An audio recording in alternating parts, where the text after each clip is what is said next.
15 degrees, you can see your breath. Out here in the lake effect, breaking tables like it's poetry. Where else would you rather be? Pinto on Elvis in the lay poncho. The members that you need to know. 'Cause once you out here now, your family. Where else would you rather be?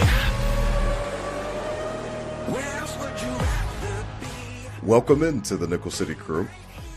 I am your host, Rob Crippen.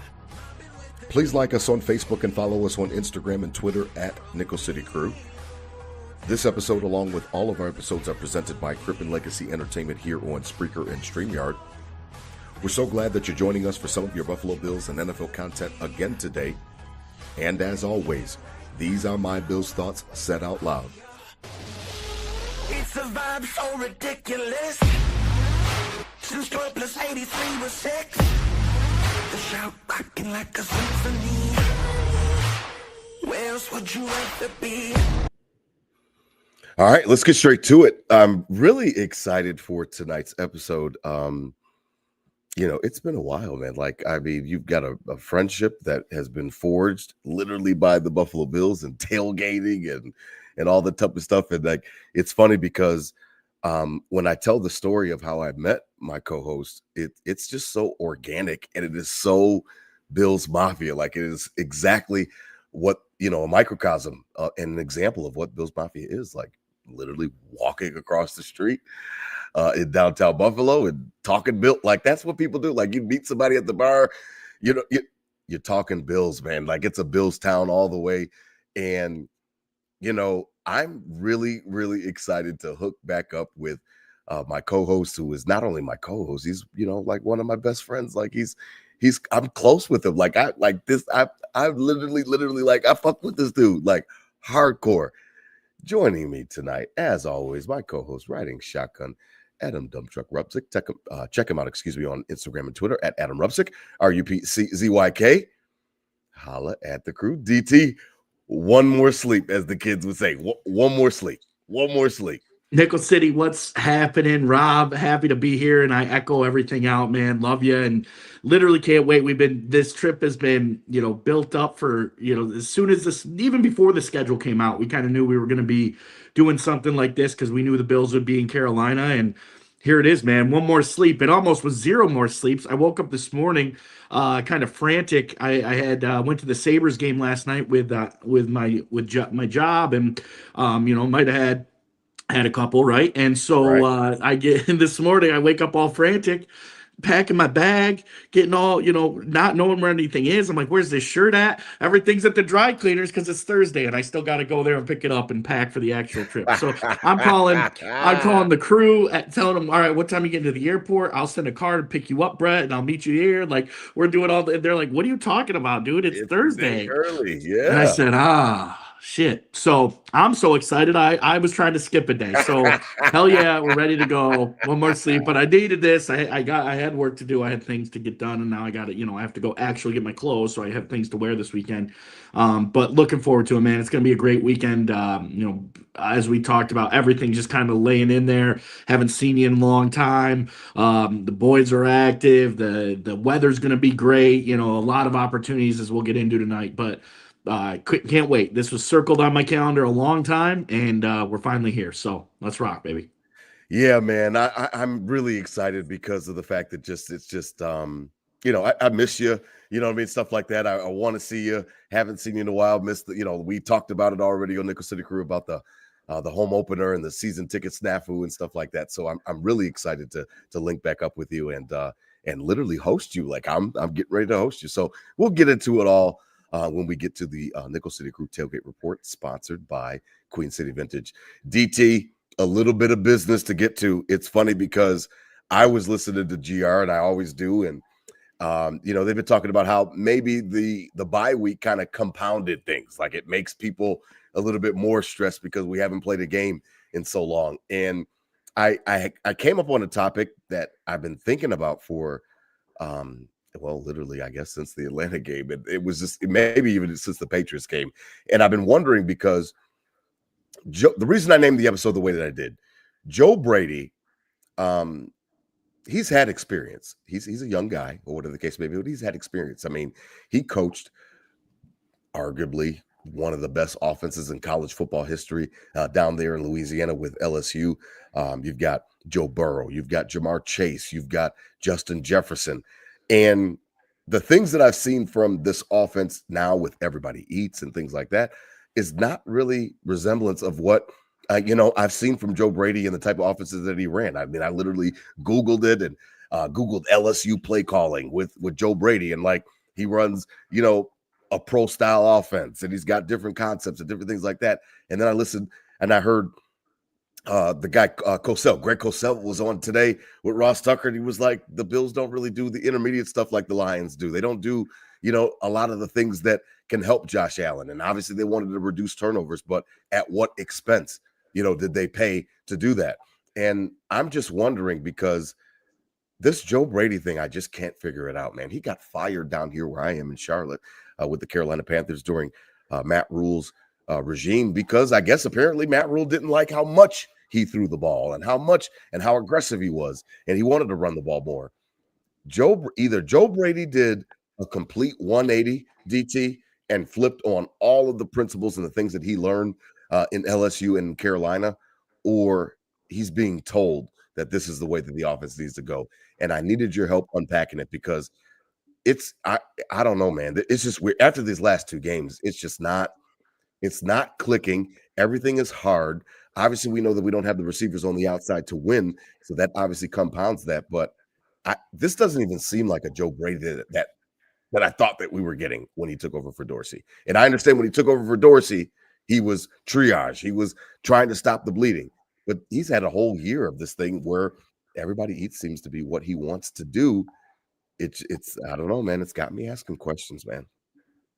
That's fair. And I think he's, we talked about it last week with Sheed and, host of the Mob Files on the inexperience, right? But then I kind of counteracted that of like, well, he does have experience. He's been coaching since he's only 36 years old, but he's been coaching since 21 as a grad assistant.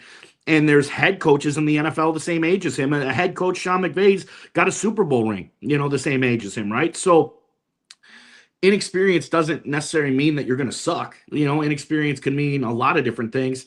But the fact that you said it right, he had the embarrassment of riches, if you will, at LSU. And everybody eats might have been a thing there, but it's easy to everybody eats when Jamar Chase is on one side and Justin Jefferson's on the other. Like, that's true. Of course, everybody eats, they're open. But then you see, the caliber of those players, they're not around. There's one of those guys in the NFL. There's two. There's Justin Jefferson and Jamar Chase.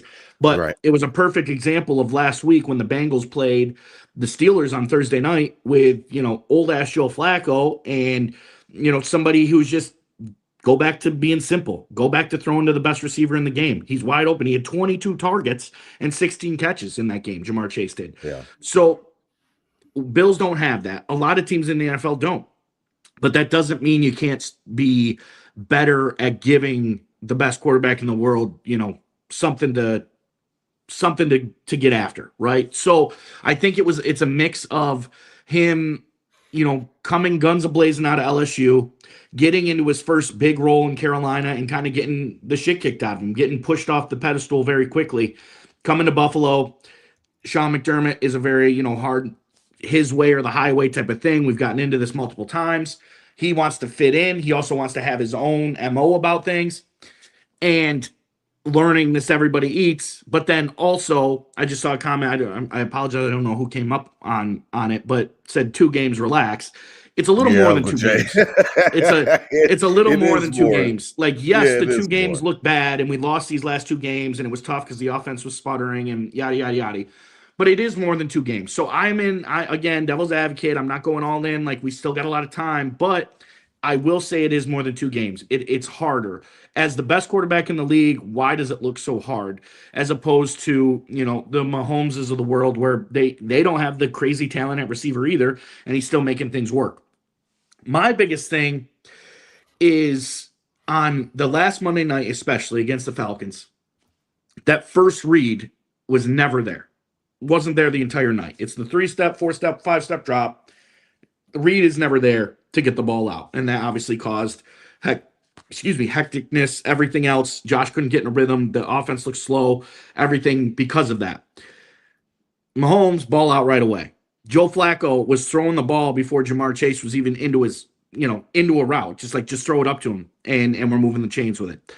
So I think it's a mixture of Joe Brady, kind of being guns blazing, getting pushed back down, and then trying to build back up in his own MO, but also, okay, I can't just be crazy, Joe Brady here. I need to learn to be a pro coach. So I think he's learning as well, and that goes back to the inexperience that she took. That she talked about last week, yeah. He's learning. He's trying to be like, okay, I did this a little too much. It wasn't a great reaction. So then I'm going to do this. And then it was like, okay, everybody eats is a nice little mix. Like, we're not going guns a-blazing. It's a cool thing. We score a franchise record in points. Why would you go away from it, right? But looking at the film, not just to the last 2 weeks, from week 3, from New Orleans Saints on, the juice wasn't there. The offense wasn't clicking. The offense wasn't, it just way too many 3-and-outs, way too many stalled drives. And then it feels like when they do click, they can kind of get into that gear and click, and they just have trouble maintaining it. So there's a lot of factors with it. I'm going to be optimistic in the fact of, there's still a lot of time in the season where we still don't know the true identity of it and him trying to learn. But him trying to learn, I don't need somebody trying to learn and be a better coach and set up their whole career and ruin a year of the best MVP, of the best player in the game. So it just kind of blah to me right now and shitty in the fact of, I don't think it's like he's sitting there like, oh, this is the way. I think let's try it. We score the franchise record in points. Okay, it's not really working again. I got to get something hot going now after 2 losses out of the bye. Something different's got to come. And the difference is letting your franchise MVP, the best quarterback in the world, just do his thing. You have the best outlet there. Joe Flacco had the outlet. Throw it to one. When in doubt, throw it to one. When in doubt, let 17 do his thing. And we've talked about 17. Maybe there's some other factors involved with that. Hopefully the bye week gets him back. But it's got to be back to let him do his thing, quick outs. We need quicker movement of the chains. The defense gets on their heels. 17's a locomotive that nobody's going to stop once he gets rolling. But we haven't been able to get rolling. So that's on Joe Brady. Even if we'll get later into the point of even if McDermott's overlooking it so much that it's, it isn't Joe Brady, it's just Sean McDermott telling him what to do. But then, I don't know. I don't think it's like that. I think he's just learning and going through his trials. So then if you don't think that it's okay, so then let's start there. If you don't think that it's McDermott, forcing his way onto Brady, okay? And this is what Brady wants. This is the way. Listen, I understand that the 3 tight end sets work, and last year was Alec Anderson. Now you've got Spencer Hawes. I understand the running approach and finding a way to let James cook literally and let Jimbo get loose, things like that. What I can't reconcile is that then why last week or 2 weeks ago, the Falcons game, why didn't you stay with the run game when it was working? Because of the fact that you were trying to, and I think that's what McDermott is talking about when he's talking about 2Q.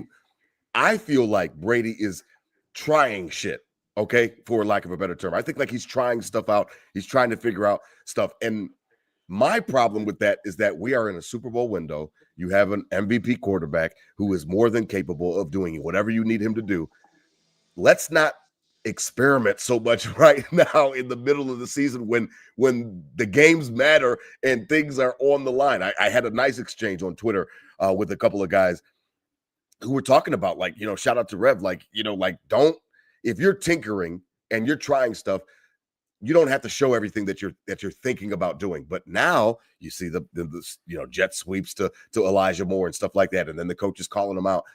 I'm worried that Joe Brady doesn't know the identity of the offense and what he wants it to be.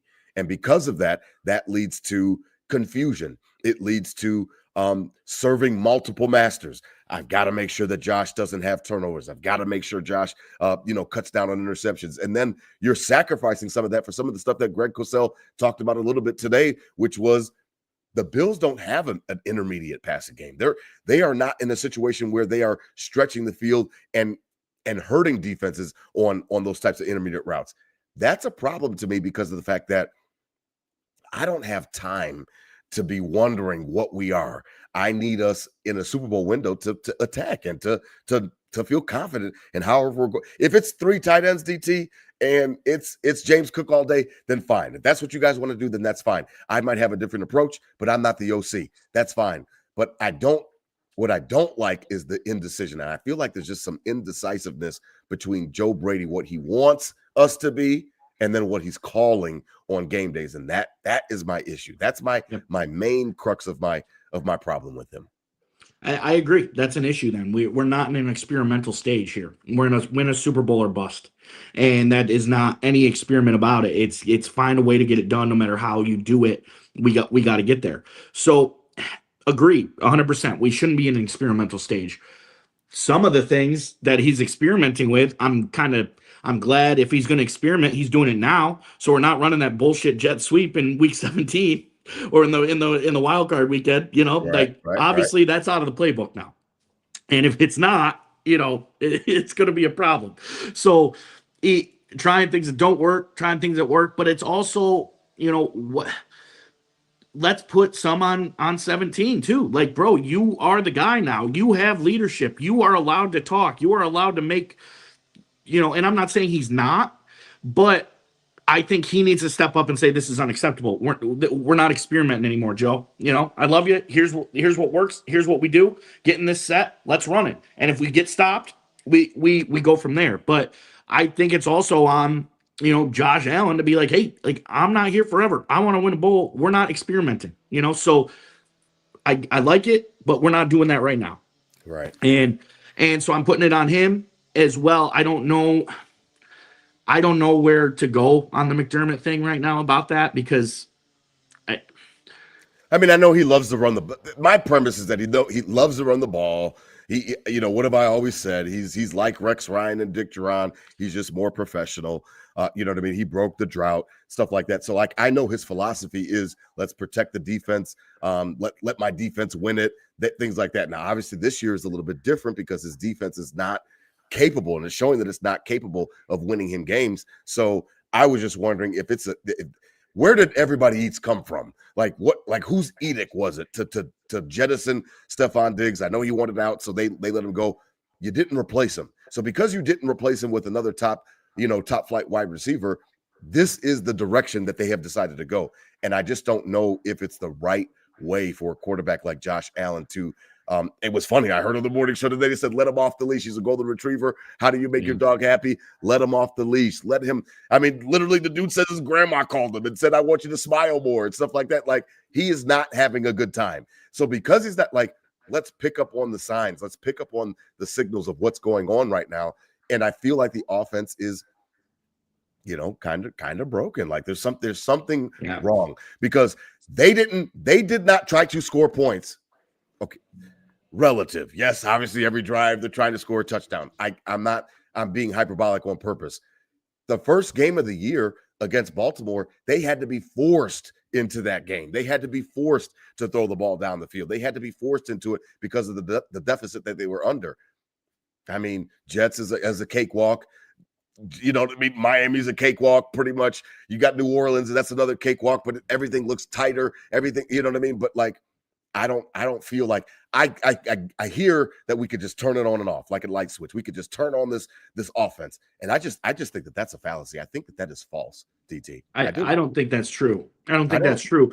I think there's high power that sometimes isn't always showing and then it shows, but they haven't proven that they can consistently do that. They came out in the Falcons game in the second half. We talked on the phone at halftime and you said, hey, are we turning the switch on? Everyone says there's a switch. We came out and turned the switch on, drove right down the field, scored 6. And then that was it, right? That was it. So they've shown kind of flirt of that, kind of quick snippets of that. Like, we can turn it on and move the ball quick down the field, but I haven't seen the longevity. I haven't seen that 2 drives in a row. I haven't seen that 3 drives in a row. So I don't believe in that either. Yeah, it's interesting. As we listen, I that was my main thing was like if you thought and you could concur with me that maybe McDermott is having his hands in this thing. And if he's not, fine. He's a defensive coach. Fine. If he's leaving the offense to Joe Brady, and that's fine, and he's calling him out, calling him too cute and stuff like that, he's voicing his displeasure. That's fine. If you don't think that he has his hands in this, I'm trying to figure out why the guy that had the LSU offense, high octane Joe Brady, is turned into this. Let's limit mistakes. Let's limit risk with a quarterback like Josh Allen, because turnovers, as we talked about all offseason, DT, are sometimes they're just lucky. The ball is oblong. We've talked about all of that. So we should have never expected another 8 turnover season. That's not likely. It's not anything that you should depend on. And I think that's the only thing that worries me right now as we head into this Carolina game is, does Joe Brady understand and know what he wants to be? Because if he doesn't know, then it's going to lead to a lot of confusion. It's going to lead to a lot of dissension where, we don't even know what we're trying to get accomplished this Sunday. We know we want to score points, and that's about it. We don't know how we're trying to get about how we're trying to go about it. Excuse me.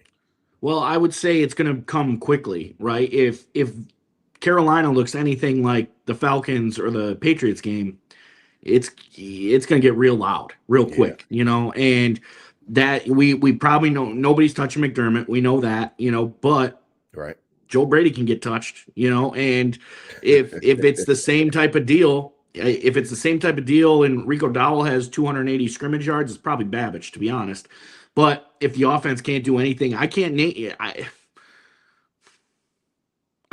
a defender on the Panthers. Yeah, J.C. Horn is the only guy. J.C. Horn, yeah, that's it. Just because he's because he's a son of a all-time great. Derek Brown is still playing for him. I don't know anybody. I don't know. Yeah, Luke Kuechly. No. So it's right. Exactly. So I was kidding, obviously, but it just, so they can get touched. It will get loud quick. So I don't want it to get there, but I don't think we're going into week 17 like, damn, this was a weird year. Joe Brady just was kind of stagnant and the offense couldn't get going. Like, I don't think that's going to be the case. If Carolina looks anything like the last 2 weeks, I think there's change, and there's change quick. Whew. As we transition tonight's episode is presented by, again, check out our buddies over there at I-86 After Dark Podcast Network. My boy Tom Wujek, my boy Bobby Hansen. Listen, they're running a great site over there. Check them out. They've got a lot of great content, Sabres content. They've got a lot of stuff that I don't dabble in and stuff like that. I know the Sabres are back. Hopefully they're back. DT, like you said, was at the game last night. Listen, check out I-86 After Dark Podcast Network. I love those guys over there. I missed their show last night. I was trying to do a crossover show, and Ivy was sick, and it just didn't work out. But listen, check them out. Also, sponsoring tonight's show, Taste of Buffalo Pizzeria. Listen, check them out. They are down here in Huntersville, right outside of Charlotte, where I am. Listen, if you miss the Buffalo food, you miss the Buffalo vibe of that good pizza, good wings, all that type of stuff, the subs. Listen, check my girl, Jen Padaglia out and her crew. She's got you hooked up. Taste of Buffalo Pizzeria. DT, as we transition, I mean, I wanted to smodule this all into the Nickel City Crew Tailgate Report. We can't. Let's talk about the Carolina Panthers. Let's talk about what's going on before we transition to and close up the show on the Nickel City Crew Tailgate Report.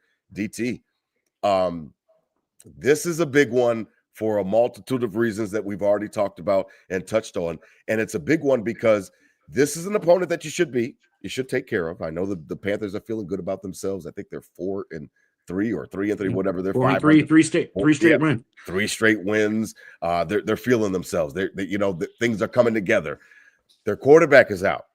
Now, I would posit that I would rather play Bryce Young.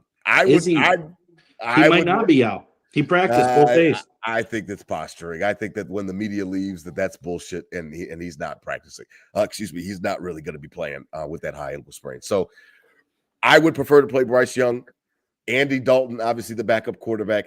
What did you feel would be?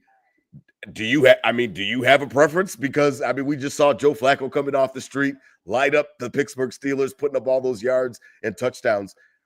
Andy Dalton is definitely more competent than Bryce Young. Bryce Young is obviously young. I'm not scared of either. I would rather play Bryce. I'll put it on record. I would. Okay. I don't have a preference. Bryce Young's tiny. Bryce Young makes mistakes, but he is a first overall pick and, has flashes, if you will, and I don't want him catching, confidence and momentum. So if I had to pick, if you're picking you'd rather play Bryce, I'd say rather play Andy Dalton. Yes, Andy Dalton, historic, broke the drought for the Buffalo Bills. God bless him. We'll never forget it. But dude is old, and yes, he might be more competent, but does he have the gun like he used to? Mhm. Probably not. And yeah, Joe The red Flacco came rifle. out. The red rifle. Yeah. Joe Flacco came out and balled out last week, but Andy Dalton ain't got no Jamar Chase on the Carolina Panthers. They do have some high drafted receivers. McMillan has had a decent rookie year. I think he's going to be a solid receiver in the league, but he's going to be nowhere near a number one. In Jamar Chase, I mean, when I say one, not the number, not the actual wide receiver one. But and Xavier Leggette's been mediocre at best. So I'm not really scared of either. If I had to pick, let's go Dalton, back up, old, get to him quick. It is what it is. I don't want Bryce Young to start getting some confidence. And, I am a first overall pick. I can go out there and ball out. So I'd say, you say Bryce, I say Dalton. Not scared of either. And to be honest, we can't be scared of either. This is you can't ever overlook anybody in the NFL. Everyone says that. Nah, fuck that. This team is inferior. There's no if and buts. Screw these dudes. They're not you. That nobody on this team is holding Josh Allen's jockstrap. Get in there, beat the brakes off them. So I'm not scared of either. It has to be a mentality of not overlooking, because you got to play the game, but you can't respect this team as the Buffalo Bills. If you came in undefeated, okay, Panthers are on a little win streak, we got to take this game seriously. The mindset this week is you can't respect this team. We are better. We need to go in and beat the brakes off. We have to. Okay. Here is okay. I'll play devil's advocate. Here is the reason why you do need to respect them. They do the thing you do worst very well. You are bad at stopping the run. They've got this Rico Dowdle, who's, like you said, back-to-back 200 plus yards from scrimmage. They just got Chuba Hubbard back. They can run the ball, DT. They can run that. And you're looking up in the air and you're trying to poo-poo that shit because of the Carolina Panthers. I can't poo-poo it after I saw Bajan. I can't poo-poo it after Derrick Henry. Rico, I can't poo-poo it when they are literally great at doing what you do the worst. You do not defend the run. Rico Dowd's on his fourth team as a backup. He wasn't even getting burned until Chuba Hubbard came out. He's on his fourth team. He's not a Bijan Robinson. He's not a Derrick Henry. And Chuba Hubbard is the definition of mediocre. Just good to be on your fantasy team, but not good enough to do anything crazy for you. So agree, they do run the ball well, but these dudes aren't Bijan Robinson. These dudes aren't Derrick Henry. And I'm not saying it like the Panthers, I'm saying the mentality has to be screw this team. They're inferior. Because you need to get back into that dog mindset of being a Super Bowl contender and being a team where the Carolina Panthers after a bye week is a non-negotiable, right? Mm-hmm. So that's what I'm saying with that. I would respect this team if we were 7-0 right now. Or 6-0. If we were 6-0 right now, I'd say, okay, we gotta go in, take care of it. They run the ball well. We gotta be mindful of that. But we're not. 2 bad losses. An inferior Panthers team after a bye. I don't care what they do well. You can't let them sniff you on Sunday. Wow, interesting. Let's get the vibe up. Let's raise it. Let's raise the vibe. I'm down with that. As we transition tonight, the Nickel City Crew Tailgate Report is presented by Queen City Vintage. Listen, check out our buddy Nick. I promise you, he's running a great storefront right there on Elmwood across 40 Thieves. He's got everything, got all the swag, the drip. I just got some new drip today that I'm getting ready to debut this weekend for DT. Listen, check out Queen City Vintage. They will be live in Charlotte as well. We're about to go over all the details. Combo up with them a little bit. Yeah. They will be here. Our sponsors will be here. So listen, head on over to Queen City Vintage. That's Queen_City_Vintage_716. Listen, they've got everything that you need to get you right. Buffalo Sabres, Buffalo Bills, nostalgia gear. DT, take me through the bye week and bring me up to today. We have one more sleep. I'll do the same. And then we'll obviously have like a little joint tailgate report, obviously for all the festivities coming up this weekend. What did you do in the bye week? Did you really chill? Did you really lay low? All right. Kinda, I'd say. I Friday chill, Saturday saw the nephew and the niece. My sister had a wedding, and my parents just went to Florida this week for their first snowbird season. So I won't see them till the holidays now. So I saw the parents this last weekend, the niece and nephew. And then Saturday, we can't get away from these two, Paige and Kai, the newlyweds. They they opened up all their wedding gifts last Friday, and what was in one of the wedding gifts? Buffalo Sabres versus Florida Panthers, 1 p.m. on Saturday. So like, shit, we gotta come to Buffalo now to go to this game. We got 2 tickets to the game. So they came up, and they were, I went to brunch with them on Saturday, and they were going home after the game. Okay. Well, I leave my sister's 6 o'clock on Saturday night, and Paige, I get a text from Paige. We ain't leaving. We ain't leaving. Got into it. Got into it at the Sabres game. Had a couple pops. We're staying. So had the squad out a little bit on Saturday night. Nothing crazy. We stayed on Hurdle up by the crib. Showed them around a few places. Hit the wine bar at the end of the night and called it. So nothing crazy, but was not a complete clean weekend like I originally anticipated. And then Sunday came around, and that was just strict. It was a nice strict ball day. Had both TVs going, living room junior, living room senior, quad boxes going in both. Caught all the games, got after it, and had a good relaxing Sunday. And then grinding into this week to get ready for the weekend. So it was a solid bye weekend. I say pretty relaxed. Not as relaxed as I anticipated, but pretty relaxed. All right. Well, on my end, last week was a true bye week. So because it was a true bye week, I had some stuff that I had to do. It's a little landscaping. I'm not a landscaper, but I had some landscaping to do at the house and picking up weeds out of the front yard and stuff like that. So I got Nate out there. Now, Nate was very perturbed because Bobby was at a sleepover and Bobby was not around for the raking. And I was like, hey, listen, man, sometimes in life, you got to just pick up a little bit of extra slack. So Nate helped me with the raking while I was picking up some weeds and stuff like that the day before on Saturday.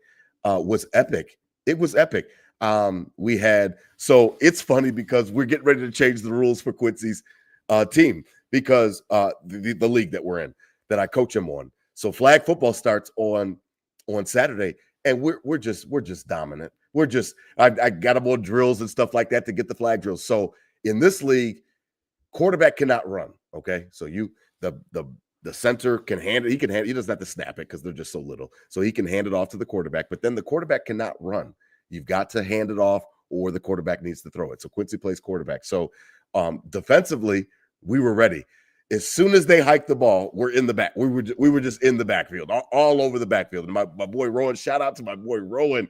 He might have been Aaron Donald, and he is just all in the backfield. So as soon as they hand it off, he's grabbing flags. I gave him the little trophy that they give out every week to a kid. One kid gets a trophy every week. And listen, man, all over the place, disruptive force, all in the backfield. So by the time the end of the game comes, the coach from the other team, they're arguing with each other. And this is 6U flag football. They're arguing with each other. They're yelling. So I'm just yelling to the parents, talking shit, because you know how I am. I'll gaslight. So I'm like, oh, they talking stuff. I'm like, nope, coach is arguing. I said, the Bears got them arguing. Let's go. All the parents are laughing and stuff like that. By the time the end of the game comes, they were like, listen, next week we are going to change the rules and move back the line of scrimmage where we can start to run from. And that's beneficial for both sides because then it gives the boys a chance to actually get a little bit of space and stuff like that. So it was funny. We won on Saturday, 13-0. We barely saw the ball. We only had 2 possessions because the other team had the ball so much. And they were struggling for sure. We were all up in the backfield. So it was really good to see. Quincy played well. But I'm actually excited for next week when you get down here because of the fact that you'll get a chance to see them with a little bit more.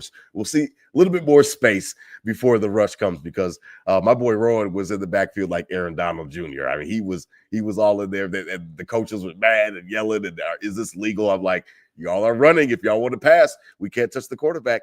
But if you want to throw, and nobody pass, nobody pass. There's 6U. They can barely catch the ball. They can barely execute handoffs. So we're not throwing. It's a 100% running the ball league. Sean McDermott would be proud. So on that, game day came. Watch the games. Nate put in a parlay. I let him put in a parlay for $5. It almost hit. It was looking good after the 1 o'clock games and stuff like that. It did not hit with the 4 o'clock games, but it was looking good for a little while. So he was excited about that and a little added interest. DT, this is it. My brother from another mother. This is it. One more sleep. Let's go over the itinerary. When do you land? What is going on after you land? I promise you, we are all set up. The Airbnb behind my house is clean. I checked it out last night. Went in there. I texted the landlord. I was like, let me get the code for the Airbnb. Let me check it out. Make sure everything is good. Walked in there. Everything is perfect. Everything is looking good. DT, talk to the crew. What are you doing? When are you departing Buffalo? And when are you getting to Charlotte? Because things are about to get crazy. All right, baby. Well, one more sleep. We got to get through the day tomorrow. We got 4:30 American, 4:30 departure out of Buffalo International down to CLT, Charlotte Douglas International. And we'll be wheels down probably about 6:30. No bags checked. So we will be out pretty quickly from there. Mm-hmm. Is it Nate's party? So Nate's birthday is today. Birthday Correct. Party tomorrow. Mm-hmm. So that's his actual birthday party tomorrow. Nate's birthday is today. His birthday party. But it's Nate's party. It's his party. Okay, got it. Correct. Well then, yeah. So we'll talk about that. Either meet me, at the trampoline park for the party, or Nick is ready to rock, and the Queen City Vintage Boys have a pop up at the Horseshoe bar downtown. They're going to be there. Big Bills backer bar, big Bills event there. So we'll get off the plane, kind of convene, see what the plans are with that. Either meet up with Nate and you guys at the party, or be at Nick's for the pop up, and then we'll get together. I think we'll just be chilling Friday night, right? Us, you, me, and O. Brett's doing his own thing in the city, so you, me, and O will be chilling. Saturday morning, we're up. Got 9 a.m. kick. Quincy and the Bears. Who are they playing? Who we got? So we've got the Lions on Saturday. So 9 a.m. It's 9 a.m. to 9:30 practice, and then 9:30 starts the game time. Normally a half hour, 45-minute game. And we're really excited. Like I said, I'm really excited about the more space being available. So we'll see how things go in that respect. But I expect another win. And then after that, I've got all the baby mamas. They've got the Kings. They are covered. They've got the princess. She is covered. And we'll head down to Tavern on the Tracks. So Tavern on the Tracks, for those in Charlotte, you guys already know. For those of you that are coming down, some of the Nickel City crew might be coming down. Tavern on the Tracks is the place that you want to be on Saturday. I promise you. It's a Bills backer bar, official Bills backer bar. I think and Michigan bar. I think the people are from Depew or something like that. The owner. Listen, they are local. They are authentic. And I was telling you, it's funny because before kids, I used to frequent Tavern on the Tracks very often. And what I would do is I had a little tradition. Shout out to my boy, Jeff Pusateri. We would go there, and I had my little gloves. I had my, wide receiver gloves, and I would go around giving high fives to everyone in the building. I mean, everyone that I could reach. If I couldn't reach you on the top part, that I was with you in spirit. I was giving out high fives to everybody before the game times and game started. Excuse me. And all I would say is it's time to go. It's time to go. It's time to go and getting revved up. And they play the shout song after touchdowns and stuff like that. And it's a really, really cool atmosphere.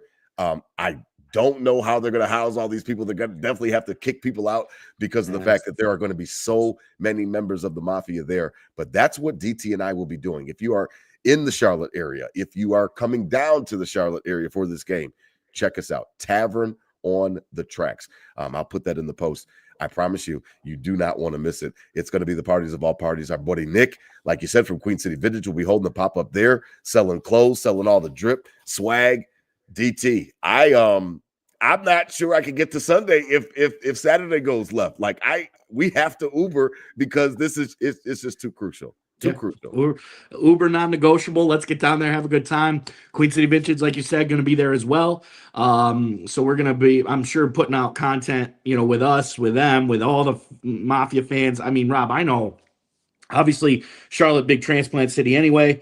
I know, like, I could sit here and name probably 30 people going down there this For weekend. real? Yeah, You already literally off the top of my head, just like, yep, he's going there, like right down the line. So it's going to be reunion time. I got, my friends' parents that live down south that are, oh, you're going to the game. They're called, like, everyone's going to be trying to meet up. So we're going to have a happy medium, not going to be able to see everybody. We want to do our thing. This is our trip, Rob. This is you, me, Liv. This is Nickel City Crew trip. So we're going to take care of ourselves first, and then we'll get out to the fans and take care of it. But this is our trip, baby. You're damn right. This is our trip, and we're going to have a great time. So I think what's going to save us Saturday, Rob, is just we're going to get there, crack of dawn after Quincy's game. We head down to the tracks. We're there, early. It's like noon, and so we're not going to be out there till 1 a.m. If we're out at noon, we're a little washed up, more washed up than we used to be. So even though we are professional tailgaters, I feel like the vibe and the atmosphere is going to be real, and it's gonna get to us. So I think we'll be fine for game day on Sunday. Obviously, still figuring out our plans for that, but we'll be out. Yeah. So Nickel City Crew. Here's the thing. You Charlotte Panthers fans are jerks. I don't have any other way to say it. You guys are jerks. You check StubHub. I've checked Ticketmaster. I've checked SeatGeek. You guys are just jerks. You guys know that we're coming down here. You know that we take over stadiums. There's already so many Western New Yorkers in Charlotte already that don't have to travel, that are already here. And what you guys are doing is you're driving these prices. These prices are crazy. I saw my boy, shout out to my boy LeSean, who is from Buff, but lives down here in Charlotte. He said, I know I just paid somebody's mortgage today. Getting these damn tickets. He put it on Twitter. I could not stop laughing. That is the truth. These tickets are crazy. I mean, the prices are crazy. It's like, excuse me, you'd have a better time for the playoffs. You'd have a better time grabbing a Bills ticket for the playoffs than you would. This ticket is high priced. It's expensive. We'll see. Plan is for now is that we're going into the game. If we go into the game, we'll have a fried turkey for afterwards. If we don't go into the game, we already know that we're not going to the game, Nickel City Crew. What we are still doing is tailgating. I'm going to bring Bobby and Nate for the tailgate and let them hang out with Uncle DT. And listen, we'll tailgate. We'll leave around 12:10. We'll be back in a flash. No traffic, obviously, coming the opposite way. We'll fly home back to the Crippen household and have a good time here. So listen, I'm down for it either way. I don't know exactly how it's going to turn out in respects to the tickets or not, but I know for sure that some of y'all have to come. Y'all got to come down. Be reasonable on Sunday. Be reasonable. This is a 200 and 278 and 304 for the clouds. For literally the top shelf in the state. Sitting in the clouds to see Andy Dalton start in a weekday game. I'll grab a bottle of liquor and get that turkey fried, and I'll chill right here at the house. My TV is in 4K. Everything will be just fine. I'm not mortgaging the playoff money for a regular season game against the Carolina Panthers, regardless. But we'll see. We want to go in. We're ready. 70 and sunny. Yeah, it's gonna be. I mean, listen. God is Moses just parting the Red Sea. Everything is working out well. I'm really excited. I cannot wait to see you tomorrow. I mean, it's a situation where Bills Mafia, we show out in Nashville. We show out, down here. We only come here every 8 years, but we show out, man. We showed out in Atlanta. They said Atlanta sounded like a home game halfway.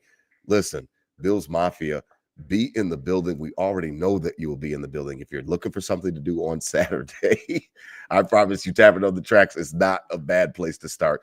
Right on the outskirts of Uptown Charlotte is what they call it down here. They call it Uptown, not downtown, because it's actually literally on a hill. It's a higher elevation.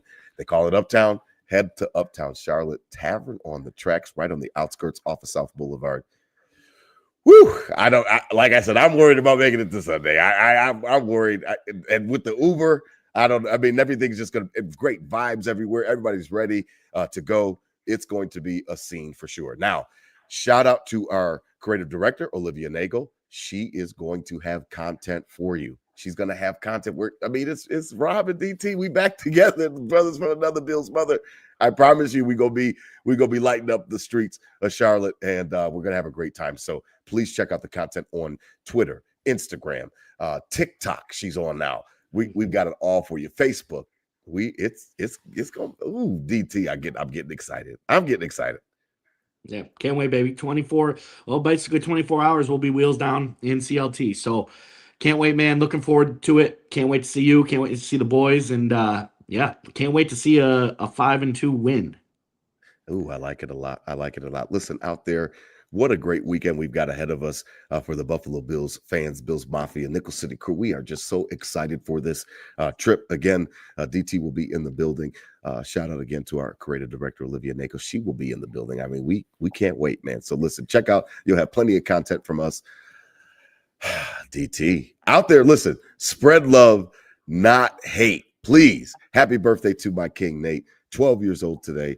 Going birthday, to his Nate. Favorite restaurant. His favorite restaurant is called Cowfish. So it's a fusion of, you've got sushi and then you've got burgers. Not together, obviously, but you've got the option. I don't eat sushi, so I'll grab a burger. But he is really excited about it. We'll head down to South Charlotte to celebrate his birthday tonight with him and his brothers. Listen, I mean, DT, I'm just, the way that everything is lining up, it's got me excited, man. I'm excited. I can't rightfully so. Rightfully so. I can't wait for the people to see it. The content we're gonna put out. Everyone's gonna be like, you're gonna see. If you don't know, you're gonna see. That's all I gotta say. If you don't know, you're gonna see. So yeah, watch out for that bird too. We got something for you. We got a bird for you coming. Turkey. I'm doing a honey hot bird that may be just drizzled on the outside with a little bit of honey and Cajun. So then that way, throughout the frying process, all the Cajun stuff gets in there too with the honey hot on the inside. I inject it like a pro Barry Bonds steroid style. I got you the right way. Listen, I can't wait for all of it, and I'm really excited. Listen, out there, spread love, not hate. These were my Bills thoughts said out loud. Hit him with a Go Bills, DT. I'll see you tomorrow. Hit him with a Go Bills. We'll see you tomorrow, Nickel City crew. Rob, let's go. Go Bills, 5-2. Ooh, I love it. I love it. Go Bills.